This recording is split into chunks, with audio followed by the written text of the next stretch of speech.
안녕하세요. 저는 30대 여자이고요. 작은 회사에 다니는 직장인입니다. 살고 있는 곳은 대구이고요. 결혼은 아직 안 했어요. 결혼도 안 한 사람이 무슨 사연인가 하고 궁금해 하시는 분들이 있을 것 같아요. 사실 오늘 들려드릴 사연은 흔한 부부 갈등이나 이혼 같은 얘기는 아닙니다. 저는 어린 시절에 제 결핍을 고백하려고 해요. 이 나이 먹도록 저는 누구에게도 제가 불우한 환경에서 힘들게 살아왔다는 얘기를 자세히 한 적이 없어요.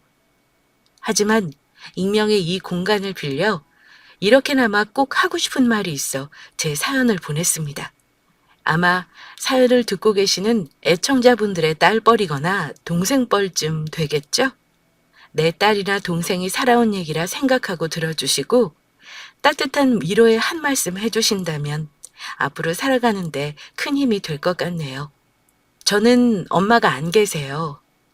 10살 때 부모님이 같은 차를 타고 가다가 교통사고를 크게 당하셨다고 들었습니다. 그때 엄마는 돌아가시고 아빠는 다리를 크게 다치셨어요. 그 후유증으로 아빠는 그 후로 다리를 절게 되셨고요. 아빠는 돈을 벌어야 했기에 그때 저를 할머니에게 맡겨놓고 집에는 거의 가끔만 들어오셨어요. 전국을 돌아다니며 막노동 일을 전전했는데 1년에 한두 번씩 보는 게 전부였고요. 그렇다 보니 아빠는 제게 늘 어렵고 먼 사람이었습니다. 할머니가 아무리 사랑으로 저를 키워주신다지만 부모의 사랑과는 다른 법이죠. 그때는 저도 부모가 필요한 나이였어요.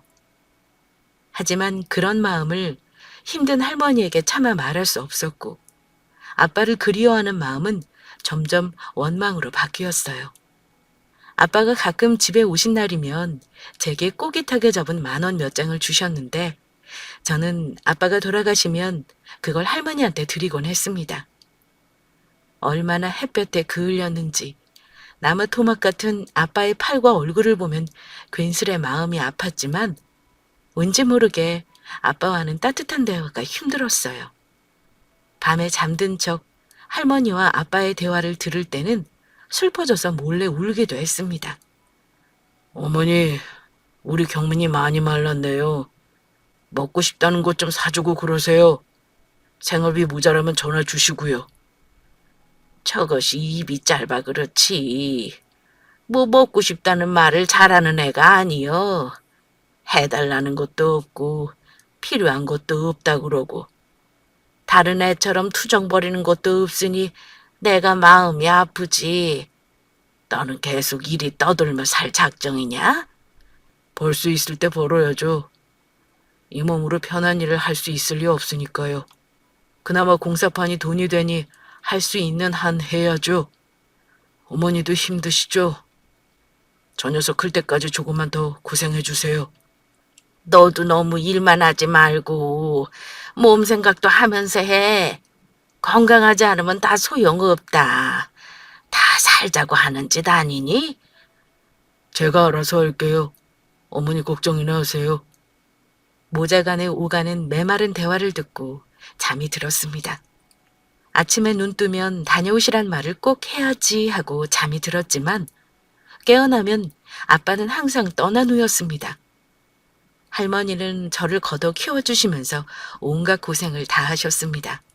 물론 아빠가 생활비를 보내주셨지만 큰돈이 아니었으리라 생각합니다. 맛있는 반찬과 좋은 옷 같은 건 당연히 포기하면서 살았고 갖고 싶은 게 있어도 한 번도 사달라는 말을 해본 적이 없는 것 같아요. 제가 살던 동네는 가난하기도 가난할 뿐더러 학군 안 좋기로 소문이 난 동네였습니다. 그 동네 안에서도 저희는 무시당하는 쪽방촌이 즐비한 동네였어요. 아직도 기억이 나는 게 허름하고 벌레가 나오는 집, 화장실이 떨어져 있는 집, 밤만 되면 무서워 이불을 뒤집고 있었던 기억이 있어요. 초등학교 시절에는 가난이라는 게 크게 와닿는 상처는 아니었던 것 같습니다. 그냥 다른 친구들과 내가 조금 다르구나 하는 정도로만 인식했어요. 저는 친구도 잘 사귀지 못했기 때문에 다른 친구들 집에 놀러 간 적도 없었고, 뭐랄까, 그냥 비교 대상이 없어서 그랬던 것 같아요. 그래도 저를 사랑해주는 할머니 때문에 버티고 살았습니다. 아빠가 생활비를 보내주신 날이면 며칠간은 제가 좋아하는 소시지 반찬을 먹을 수 있었고 고기도 먹을 수 있었어요. 할머니는 제가 키가 안 크고 마른 것이 늘 못 먹는 탓이라고 가슴 아파하셨고요. 지연아, 할머니가 돈이 없어서 맛있는 거 못 해주고 미안해. 할미 속 한 번 썩인 적도 없이 이렇게 커주니 너무 고맙다. 할머니는 제게 늘 고맙고 미안하다고 하셨습니다. 하지만 저는 맛있는 고기 반찬보다 할머니가 제 옆에 계시다는 게 더 중요했어요. 할머니, 저는 맨날 김치만 먹어도 괜찮아요. 그러니까 할머니만 건강하게 오래오래 사세요. 그래, 그래. 우리 이쁜 소녀 때문에 할미가 오래 살아야지. 저는 오직 할머니만을 의지하며 유년 시절을 보냈습니다. 그러다가 제가 중학교를 가고 사춘기가 오면서 제 상황에 대해 객관적으로 인식하게 되었습니다. 가난한 집, 편부 가정에 할머니와 단둘이 단칸방에 사는다. 그때부터 저도 가난을 부끄러워하기 시작했습니다. 하지만 공부는 똑소리 나게는 못해도 학교를 빼먹거나 나쁜 친구들과 어울리는 일 없이 학교는 열심히 다녔습니다. 기초생활 수급자로 지원금도 받고 교복이나 헌책을 물려받을 수 있다는 거에 감사하며 중학교를 잘 보내리라 결심했었어요. 그런데 제가 중2 때 지금도 잊을 수 없는 상처를 받은 일이 생겼습니다. 그 일은 아직도 저의 트라우마가 되어 어른이 된 지금도 저를 괴롭히곤 합니다. 그 일 이후로 저는 저의 부모를 원망하고 아빠를 더 미워하게 되었던 것 같아요. 중3 때 담임 선생님은 여자 선생님이었는데 이상하게 유독 저를 미워하셨습니다. 딱히 말썽을 부리는 아이도 아니었고 공부를 아주 못하는 것도 아니었는데 저를 보는 눈빛이 다른 친구를 볼 때와는 다르다는 걸 저는 느끼고 있었어요. 하루는 시험 기간이었습니다. 제 번호가 끝번호여서 맨 뒷자리에 앉아 있었는데요. 수업 끝종이 울리기 전에 시험은 끝난 상태였고 그때 선생님께서 맨 뒤에 앉은 학생이 시험지를 걷어오라고 하셨습니다. 그래서 저는 벌떡 일어나서 앞으로 나오면 친구들 시험지를 차례차례 걷기 시작했습니다. 그런데 앞에 친구가 이름을 안 썼다길래 잠깐 기다려달라더군요. 그 친구가 이름을 쓰는 동안 잠시 그 자리에 서서 기다렸습니다. 그 옆분단 친구들은 선생님께 모두 답안을 드린 상태였고 전 마지막으로 앞줄까지 모두 걷고 선생님께 갔습니다. 그런데 제가 답안지를 두 손으로 책상에 올려놓자 갑자기 제 눈앞에서 별이 번쩍하는 겁니다. 바로 선생님이 손으로 제 뺨을 때린 거였어요. 철썩하는 소리와 함께 뺨을 맞았고 저는 너무 놀라 선생님을 바라봤습니다. 짜증나게. 너 뭐 하느라 지금 걷어와?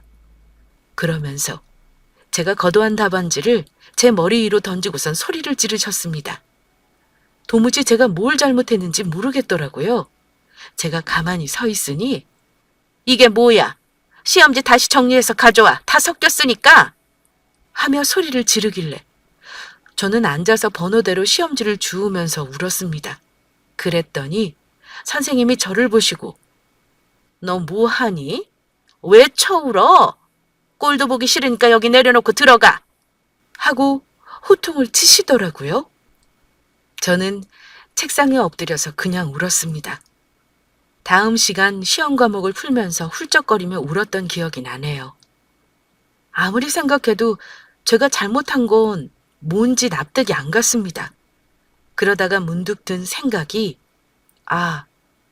내가 가난해서 그렇구나 하는 마음이 들었어요. 나같이 가난한 아이한테는 함부로 대하는 게 이 세상 사람들이구나 하고 깨닫게 되었습니다. 그런 일이 있고 나서 집에 왔는데 차마 할머니한테 학교 일을 말하지 못하겠더라고요. 할머니 모르게 그날 집안일을 하면서 또 울었습니다. 사실 초등학교 때부터 선생님의 은근한 차별은 한두 번 겪은 게 아니라서 가난한 게 짜증나기만 했습니다. 그런데 그날 이후 학교에서 저를 미워하던 선생님은 아무렇지도 않은 듯 수업을 하셨고, 한 번은 숙제 안 해온 사람 모두 일어나서 복도로 나가라고 하더군요. 저는 숙제를 해서 뿌듯한 마음으로 자리에 앉아 있었습니다. 혹시나 교과서가 더러워질까봐 연습장에 풀이한 것도 같이 펼쳐놓았고요. 그런데 숙제 검사를 하던 선생님이 제 것을 계속 보시는 거예요. 제 짝은 풀이 과정 없이 답만 적었는데도 뭐라고 하시지 않았고요. 김지연, 복도로 나가. 네? 저 다 해왔는데요, 선생님. 나가라면 나가. 몰라서 묻니? 너 때문에 반 애들이 맞는 건 줄 알아. 알겠어? 선생님은 매를 드시면서 저 때문에 우리 반 친구들이 맞는 거라고 큰 소리로 말하더군요. 저는 억울한 마음에 저 숙제 다 해왔는데 왜 그러세요? 하고 큰 소리로 말대꾸를 했는데, 그때 선생님이 표정이 굳어지시면서 손바닥을 펴라고 윽박지르더니 들고 있던 단소로 7대를 맞았습니다. 저는 숙제를 해도 맞았고, 수업 시간에 화장실 간다고 해도 맞았고, 책상줄 모두가 삐뚤빼뚤해도 저만 머리에 주먹질을 당했습니다. 청소할 때도 늘 쓰레기 담당은 저였고요. 사실 그 선생님은 저한테만 그러신 건 아니었어요. 같은 반에 저처럼 기초생활수급 가정의 자녀들에게는 저렇게 차갑게 대하거나 트집을 잡고 차별을 하셨던 분이었습니다. 저는 학교라는 작은 사회가 얼마나 잔인한 곳인지 그때 알았습니다. 가난한 저에 대한 차별과 냉대는 비단 선생님뿐만이 아니었습니다. 같은 반 친구들 역시 가난한 데다 말없고 소심한 저를 은근히 따돌렸고, 중학교 시절 내내 저는 밥을 친구와 먹어본 적이 없었습니다.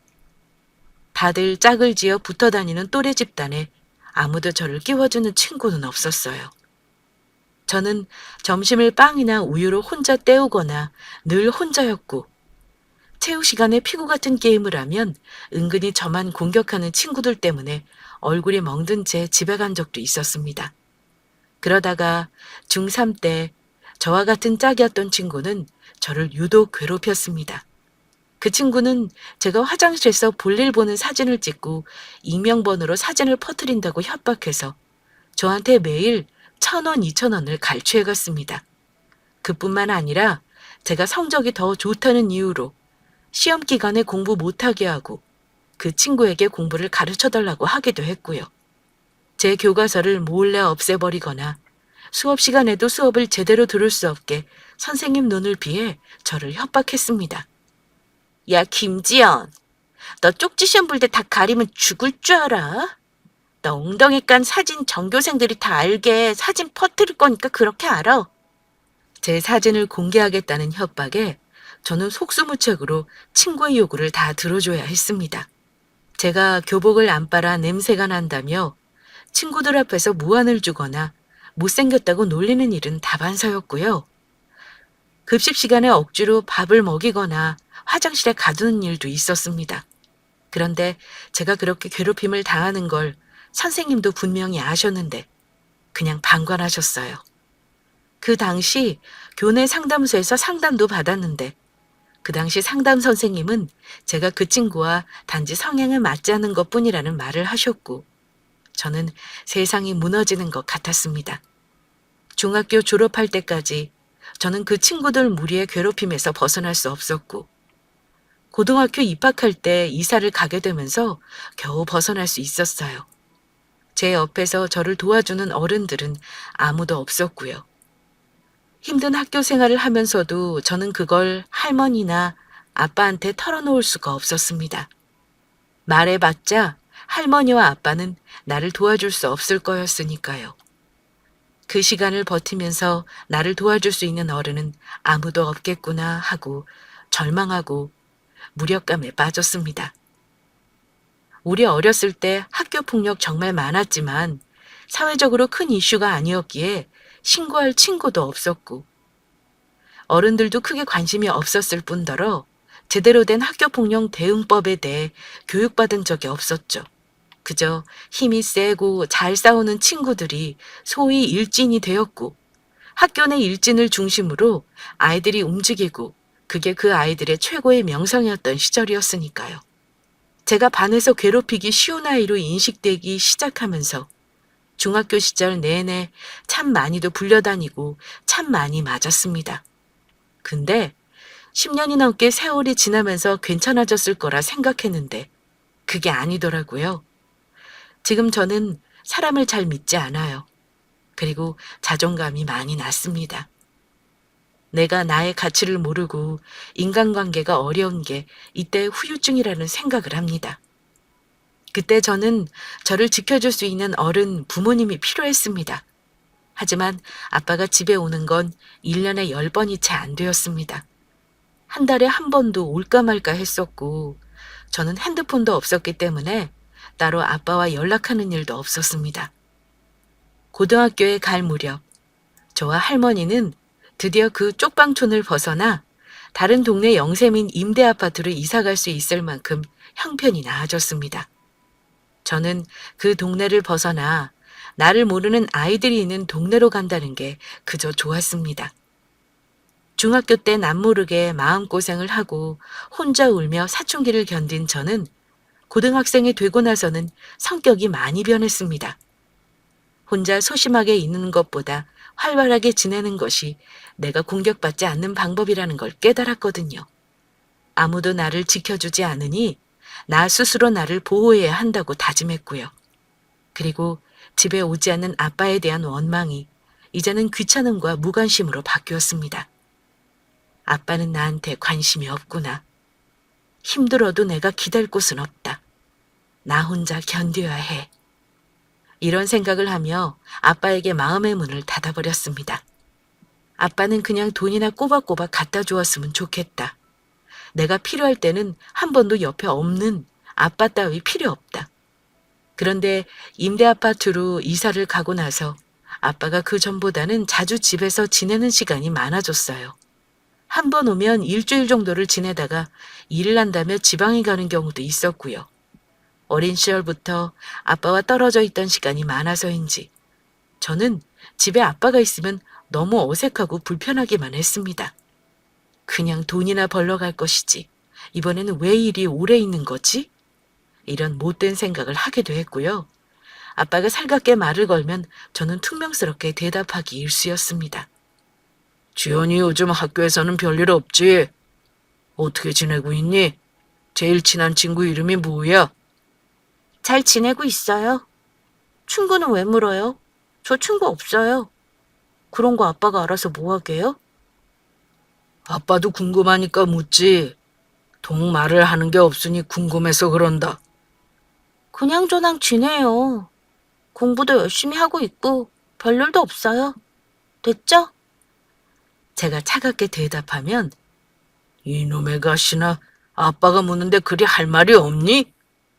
하며 서운해 하셨습니다. 저는 그때 아빠가 정말 미워서 그랬다기보다는요. 먹고 살기 바빠 제게 관심이 없었던 아빠에게 이렇게라도 복수하고 싶어서 그런 겁니다. 솔직하지 못했던 거죠. 어린 마음에 그런 식으로 아빠에 대한 불만을 표현한 거였고요. 지금 같았으면 제 속마음과 상처받았던 것들을 아빠에게 다 말하며 관계를 개선했겠지만요. 아무튼 아빠는 그때도 일을 하셔야 하는 상황이라 지방에 종종 내려가셨다가 올라오셨는데 한 번 올라오시면 앓는 소리를 내며 며칠을 들어 누워 계신 적도 많았습니다. 몸을 쓰는 일을 하시는 거라 일이 많이 고된가 보다 생각했고요. 아프다면서 누워있는 아빠를 안타까워하며 챙기는 할머니를 보면서 은근히 심술을 부린 적도 있었습니다. 그런데 고1 겨울에 하교하고 집에 왔는데 아빠가 집에 계시더라고요. 아빠는 저를 반갑게 맞아주셨고요. 초등학교 다닐 때부터 늘 집에 오면 저 혼자 허공에 다녀왔습니다를 외쳤는데 그날 집에서 다녀왔니? 하고 저를 반겨주시는 아빠를 보고 기분이 좋기도 하고 슬프기도 했습니다. 그런데 아빠가 저한테 뜻밖의 말을 하시는 겁니다. 지연아, 내일 토요일 아니냐? 아빠랑 시내 나가서 너 옷도 사고 맛있는 것도 먹을까? 네? 갑자기 왜요? 저 필요한 거 없는데요? 그냥 고기 사서 할머니랑 집에서 먹어요. 시내 나가기 귀찮아요. 난데없이 저와 외식을 하자는 아빠 말에 저는 너무 어색하고 싫어서 거절했습니다. 그런데 아빠는 제가 싫다는데도 굳이 둘이 나가서 데이트를 하자고 조르시더라고요. 이제까지 한 번도 그런 적이 없었는데 말입니다. 그래도 나가서 먹는 거랑은 다르잖아. 아참, 너 요즘 애들이 다 스마트폰 쓰는데 너만 없지? 아빠도 계속 사주고 싶었는데 이제야 사줄 수 있을 것 같구나. 내일 나가서 너 핸드폰도 사줄 테니 아빠랑 데이트 좀 하자. 핸드폰? 핸드폰 사준다고요? 그럼 갈게요. 정말 사줄 거죠? 우리 반에 스마트폰 없는 애는 나 혼자긴 해요. 핸드폰 사준다 그럼 갈게요, 아빠. 저는 핸드폰을 사주겠다는 아빠 말에 냉큼 다시 알겠다고 대답을 했습니다. 그리고 다음 날 아빠는 저와 오래간만에 데이트를 한다면서 깨끗한 옷을 입고 머리도 다듬으시더라고요. 우리 딸이랑 처음이자 마지막으로 데이트할지도 모르는 건데 이쁘게 하고 나가야지. 마지막은 무슨... 아빠, 뭘 그리 꾸미고 나가요. 얼굴도 까매서 티도 안 나는구만. 저는 들떠있는 아빠에게 괜한 투정을 부렸습니다. 아빠가 사고 이후 다리를 저는 건 알고 있었지만 왠지 나이가 들어가면서 더 다리가 불편해지는 듯 했어요. 그냥 내 느낌인 건가? 아빠가 유독 몸이 불편해 보이네? 저는 아빠가 힘겹게 걸음을 걷는 뒷모습을 보며 혼자 생각했습니다. 한쪽 다리를 끌다시피 하며 걷다 보니 그쪽 신발은 반대쪽보다 더 헐어 있었어요. 너덜해진 신발을 보니 괜스레 서글프고 아빠가 측은하게 느껴졌습니다. 순간 눈물이 솟구쳤지만 도리질을 하며 애써 눈물을 삼켰습니다. 생각해보니 초등학교 때부터 중학교 때까지 저는 아빠와 찍은 사진이 단 한 장도 없습니다. 그 흔한 놀이동산 한번 가본 적도 없고요. 오늘따라 유난히 저와 보내는 시간을 즐거워하시는 아빠를 보면서 기분이 이상했습니다. 지연이 뭐 먹고 싶니? 어디 가고 싶은 곳 없었어? 저 패밀리 레스토랑 가보고 싶어요. 한 번도 안 가봤거든요. 그래, 오늘은 너 하고 싶은 대로 하자. 아빠가 그런 좋은 식당 한번 데려가 주지도 못했네. 미안하다. 해준 것도 없는데 시간만 흘러갔구나. 언제 우리 딸이 이렇게 컸어? 그날따라 안 하던 말까지 하시는 아빠가 왠지 어색하기만 했던 저는 아빠 말에 대꾸도 없이 그냥 멋쩍게 웃기만 했고요. 저는 패밀리 레스토랑을 그땐 처음 가봤는데요. 저 또래 친구들은 너무나 자연스럽게 접시를 가지고 먹고 싶은 걸 담아 먹는 모습을 보면서 문화 충격을 받았달까요? 어울리지 않는 곳에 어색하게 있는 제가 부끄러웠고 발을 절며 음식을 골라 담는 아빠가 창피하기까지 했습니다. 다른 사람들에게는 자연스러운 일상이 나한테는 왜 이렇게 어렵고 힘든 걸까요? 저는 눈물을 참고 꾸역꾸역 음식을 입에 우겨 넣었습니다. 여러 번을 오가면서 먹성 좋게 먹는 저를 보며 아빠가 많이 좋아하시더라고요. 이렇게 잘 먹는 줄 알았으면 많이 좀 데려올 걸 그랬구나. 뭐가 그리 먹고 살기 바쁘다고 너랑 시간을 그렇게 안 보냈는지 모르겠다. 아빠 많이 밉지? 아빠, 오늘 왜 그래? 그런 소리 그만하고 빨리 먹고 핸드폰이나 사러 가요. 근데 아빠야말로 왜 이리 많이 못 먹어요? 오늘 안색도 안 좋은 것 같아, 아빠. 혹시 어디 아파요? 그날따라 파리해 보이는 아빠가 걱정되어 물었지만 아빠는 아무렇지 않다며 웃으셨습니다. 어? 아빠는 배가 많이 안 고파. 너나 많이 먹어라. 너 먹는 것만 봐도 아빠는 배불러. 근데 핸드폰이 그렇게 사고 싶어? 사달라고 말이라도 한 번 하지 그랬어. 한두 푼도 아니고 몇십만 원 하는 걸 어떻게 사달라 그래. 딱히 연락 올 때가 있는 것도 아니고 그거 없다고 못 사는 거 아니니까 그런 거지. 그래도 다른 애들은 다 있으니까 갖고 싶긴 했어요. 식사를 마치고 쇼핑몰을 구경하면서 아빠는 제게 옷과 신발도 사주셨습니다.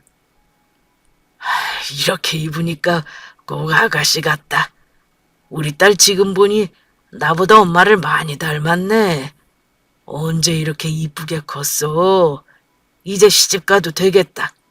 아가씨는 무슨, 나 우리 반에서 키 제일 작아. 어렸을 때 잘 못 먹고 커서 그렇지 뭐. 기분 좋게 말씀하시는 아빠에게 찬물을 끼얹듯 미운 소리를 해대는 저였습니다. 아빠와 대화를 한 적도 별로 없는데 그날따라 유난히 예쁜 말만 골라 하는 아빠가 너무 어색했어요. 그리고 드디어 핸드폰 대리점에 가서 갖고 싶던 스마트폰도 샀고요. 저는 아빠랑 데이트를 한 것보다 핸드폰을 드디어 샀다는 게 너무 신이 나더라고요. 좋아하는 저를 보며 아빠가 환하게 웃으시는데 그때 문득 아빠가 웃는 걸 처음 본 것 같다는 생각이 들었어요. 그러고 보니 가끔 집에 왔던 아빠는 항상 무표정이었거든요. 제가 잘 지내는지, 먹는 건 잘 먹는지, 할머니와 대화를 하고 저한테 잘 있었냐 묻기도 하셨지만 웃는 얼굴이 기억나지 않았습니다. 핸드폰을 사서 돌아오는데 아빠 표정이 좀 안 좋더라고요. 내가 너무 비싼 걸 사서 그런 건가 싶어 슬쩍 눈치를 살폈습니다. 아빠, 어디 아파요? 안색이 좀 안 좋은 것 같아요. 내가 너무 비싼 걸 골랐나 봐요. 다른 것도 좀 볼까? 아니야, 지연아. 아빠가 사주는 건데 무조건 최신 거 제일 좋은 걸로 사주고 싶다. 근데 아빠가 몸이 안 좋네. 집에 이만 갈까? 아빠, 이제 가요. 핸드폰 잘 쓸게요. 고마워요, 아빠. 몸이 아프시다는 아빠 말에 저는 아빠도 이제 나이가 드셔서 그런가 보다 하고 대수롭지 않게 생각했습니다. 그러고 보니 예전에 비해 더 검어진 얼굴과 마른 몸에 비해 불룩하게 튀어나온 배가 이상하게 느껴지긴 했습니다. 하지만 너무 어리고 철없었던 저는 아빠에게 따뜻하게 아프지 말라는 말 한마디를 하지 못했네요. 그날 그저 아빠와의 데이트가 좋기보다는 새로 산 핸드폰만으로 신이 나 있었으니까요. 다음날 집에 좀 더 계실 줄 알았던 아빠가 이제 일을 하러 가야 한다고 하시더라고요. 아빠와 좁은 아파트에 있는 게 불편했던 저는 아빠가 간다는 말이 은근히 반갑기까지 했습니다. 이제 갖고 싶은 핸드폰까지 샀으니 아빠가 있건 말건 크게 아쉬울 것도 없었고요. 지연아, 아빠 이제 또 돈 벌러 가야 해. 이번에 가면 꽤 오래 집에 못 올 것 같다. 할머니도 이제 몸이 아프시니까 옆에서 많이 도와드려라.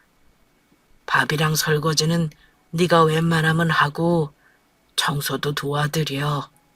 알겠지? 이번에 가면 언제 볼지 모르겠구나. 학교 잘 다니고 있어. 알았지? 응, 아빠도 잘 다녀오세요. 할머니 걱정 마시고요. 제가 많이 도와드릴게요.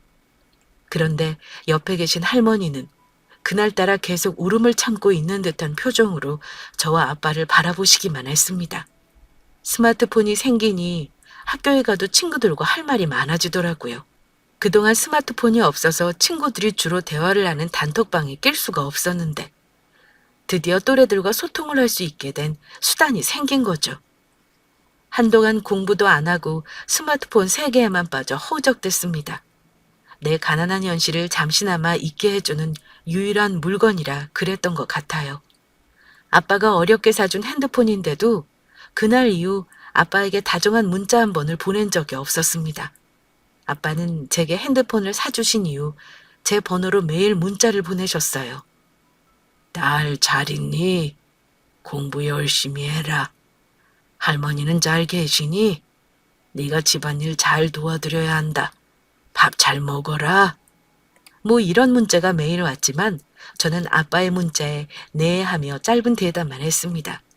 그렇게 한 달쯤 지났을 때였습니다. 하늘은 저한테 평범한 삶을 허락하지 않는 것 같았습니다. 그날 학교에 있는 할머니가 전화를 하신 거예요. 원래 학교에 있을 때는 전화를 안 하는데 라고 생각하며 전화를 받았습니다. 그런데 할머니가 울면서 말씀하시더라고요. 저는 할머니께 무슨 일이 생겼나 싶어 놀란 마음에 물었습니다. 할머니, 왜 그러세요? 무슨 일인데 그래? 어디 아파요? 지연아, 지금 선생님한테 말씀드리고 집에 와야겠다. 갈 곳이 있어. 지금? 급한 일이에요? 할머니 아파서 그런 건 아니고?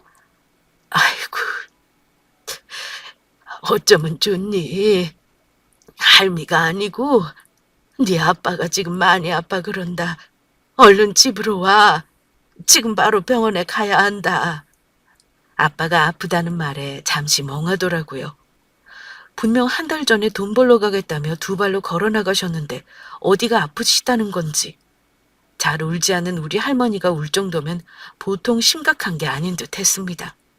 저는 선생님께 사정을 말씀드리고 급하게 집으로 왔습니다. 할머니는 벌써 채비를 다 하신 듯 했어요. 지연아, 가면서 얘기하자. 병원이 좀 멀어.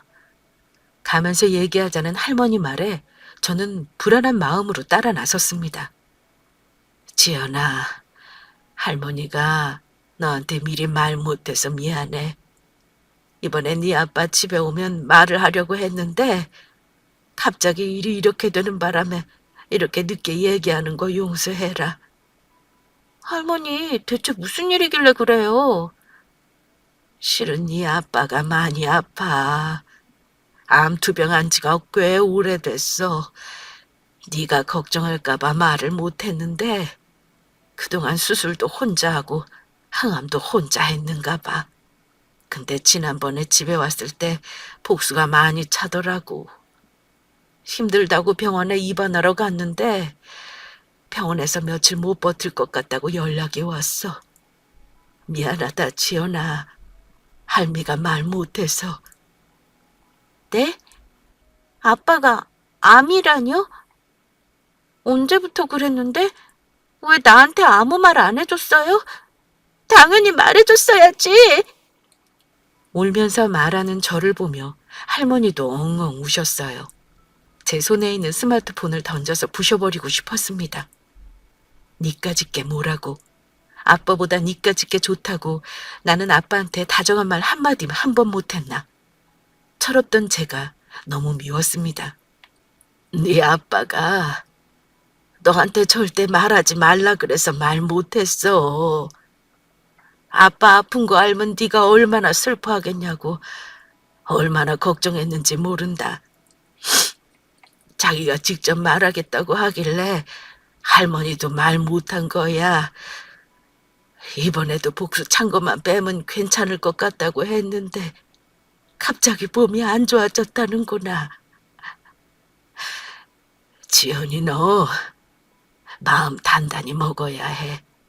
아무래도 네 아빠 세상 뜰 것 같다. 할머니는 울면서 말씀하셨습니다. 하지만 저는 그 말이 믿어지지가 않았습니다. 아빠를 직접 봐야 믿을 수 있을 것 같았어요. 얼마 후 큰 병원에 도착했는데 아빠가 있다는 병실은 일반 병실이 아니었어요. 임종을 앞둔 사람이 지내는 병실이었고 저와 할머니를 본 간호사가 이러더군요. 김성철님 가족이시죠? 임종 면회하시면 됩니다. 아직 호흡도 있으시고 의식도 있으시니까 그동안 못했던 말 나중에 후회되지 않게 꼭 하시고요. 자, 이쪽으로 들어가세요. 간호사의 안내를 받고 들어간 병실에는 한 달 전 보았던 아빠의 모습과는 완전히 다른 모습의 남자가 누워 있었습니다. 근육이 다 빠져버린 팔다리에 비해 불룩한 배, 온갖 기구에 연결된 선이 붙어있는 맨가슴과 핏기 없는 손이 보였습니다. 바지도 없이 기저귀만 찬 채 누워있는 중년의 남자가 제 아빠라는 겁니다. 아이고, 성철아, 엄마 왔다. 눈 좀 떠라. 지연이도 왔어. 얼른 정신 좀 차려봐라. 아빠는 제 이름을 듣더니 갑자기 눈을 희미하게 뜨며 손을 허공에 내저으셨습니다. 아빠, 저 왔어요. 허공에 흔들리는 아빠의 손을 잡으며 말하자 아빠가 고개를 끄덕이면서 미소 지으시더라고요. 호흡기를 차고 계셨지만 힘들게 말을 하셨습니다. 지연아, 학교는 어쩌고 왔어? 많이 놀랐지? 아빠가 미리 말 못해서 미안해. 얼른 나와서 건강한 모습으로 집에 가려고 했는데 그러지를 못할 것 같네. 아빠 많이 밉지? 아빠가 밉냐는 말에 저는 그만 눈물을 터뜨리고 말았습니다. 아빠 너무 미워. 당연히 밉지. 나한테 아프다고 말도 안 하고 그동안 아빠 얼굴 많이 보고 산 것도 아닌데 왜 이렇게 또 헤어져야 하는 거야? 왜 항상 내가 필요할 때 아빠는 없냐고. 이제 같이 데이트도 자주 할 거라며. 근데 이게 뭐야? 아프고 나니까 그제야 먹고 살기 힘들다면서 미루고 미룬 시간이 너무 안타깝지 뭐니. 아빠가 너를 위해 돈을 번다고 생각했는데 정작 생각해보니 내가 너를 위해 아빠가 뭐를 했나 싶은 거야. 네 얘기도 한번 들어준 적 없고 같이 맛있는 걸 먹은 적도 없고 그래서 지난번에 우리 딸이랑 데이트한 게 아빠는 너무 좋았어. 다음에 또 할 수 있을 줄 알았는데 이제 힘들 것 같구나. 아빠, 그런 소리 하지 마. 다음에 나랑 또 데이트 해야지. 이제 나 졸업하고 돈 벌면 우리 식구들 재미나게 살 수 있는데 아빠가 당연히 같이 있어야지. 왜 자꾸 약한 소리를 해? 그래, 지연아. 아빠 다리 불편해도 우리 딸 결혼할 때는 옆에서 꼭 같이 손잡아주고 싶었는데 그러지 못해 미안하다. 할머니 잘 돌봐드리고 너도 건강하고 알았지?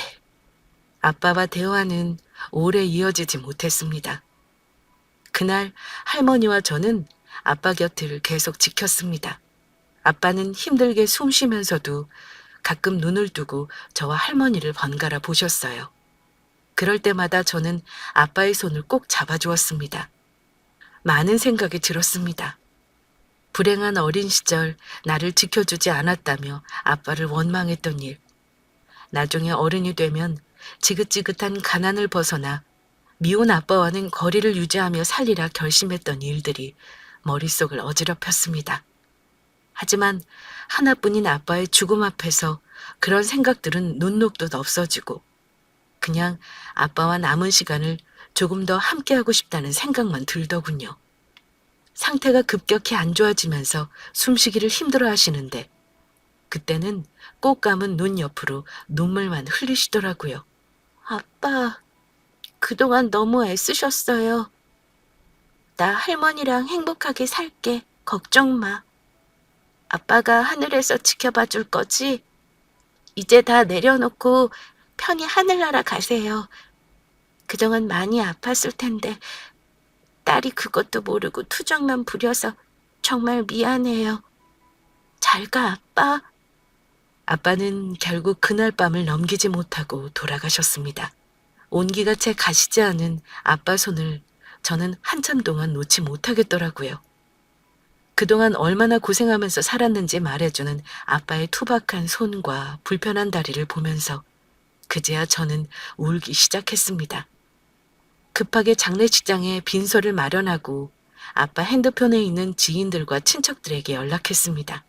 하지만 찾아오는 이는 거의 없었습니다. 그나마 아빠와 같이 막노동 일을 하셨던 친구분들이 와서 외로운 빈소를 채워주셨고요. 저는 고등학교도 졸업하지 못한 어린 상주가 되어 아빠의 장례를 치렀습니다. 아빠는 아픈 와중에 저와 할머니에게 피해를 안 주고 싶으셨는지 통장에 병원비와 장례비를 모아놓으셨더군요. 저 대학교 등록금 보태주겠다며 따로 적금도 들어놓으셨더라고요. 장례 후 아빠 유품을 정리하는데 너무나 가난해 보이는 아빠의 물건들을 보면서 얼마나 울었는지 모릅니다. 쉼도 안 된 나이에 가시면서 자기를 위해 산 물건은 하나도 없는 듯 했습니다. 새 옷도 없이 하나같이 달아빠진 옷들과 양말들 뿐이었습니다. 할머니는 아빠 물건들 정리하면서 한탄을 하시더라고요. 불쌍한 내 아들, 내가 못나서 내 새끼 먼저 앞세우고 나는 죽지도 않네. 내가 죄가 많아서 며느리고 자식이고 다 죽이는구나. 가슴을 치면서 우시는 할머니를 보니 덜컥 겁이 나는 거예요. 지금 할머니마저 돌아가시면 나는 정말 아무도 없는 거니까요. 할머니, 이제 나 있잖아요. 아빠가 돌아가신 게 왜 할머니 탓이야? 그런 말 하지 말고 이제 우리 둘이 열심히 살아야지. 어? 내가 나중에 돈 벌어서 꼭 효도할 거야. 그때까지 할머니 건강하게 있어야지. 그래, 우리 지연이가 있으니 할머니는 어떻게든 악착같이 살아야지. 우리 손녀 취직하는 것도 보고 결혼해서 애 낳는 것도 보고 죽어야겠다.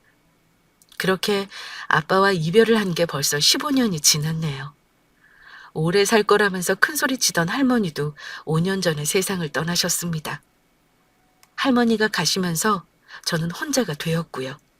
그래도 할머니는 제가 대학교 졸업하시는 것도 보시고 취직해서 돈 버는 것도 지켜보셨네요.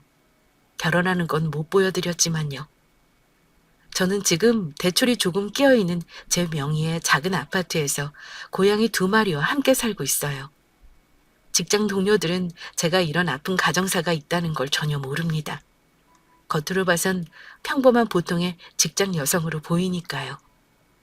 하지만 혼자 있을 때 가끔 옛날 생각이 나면 순간적으로 예전 기억에 사로잡히면서 우울해질 때가 있습니다. 아무도 모르게 저 혼자 정신과 치료를 받기도 했고요. 제 과거의 힘든 상처를 이겨내려고 안간힘을 쓴 끝에 지금은 어느 정도 잘 살아내고 있는 것 같아요. 어릴 적 저를 괴롭혔던 친구와 저를 미워했던 선생님들도 용서하려고요. 지금 어딘가에서 잘 살고 있겠지만요. 그리고 제 사연이 돌아가신 아빠에게 닿을 리는 없겠지만 그래도 아빠한테 말하고 싶은 게 있어요. 아빠, 저는 잘 지내고 있어요. 아빠를 원망한 적이 없다고 하면 그건 거짓말이에요. 그럴 때는 내가 가난해서 괴롭히는 주변 사람들이 다 미웠고 그게 내가 부모를 잘못 만난 탓이라고 생각했어요.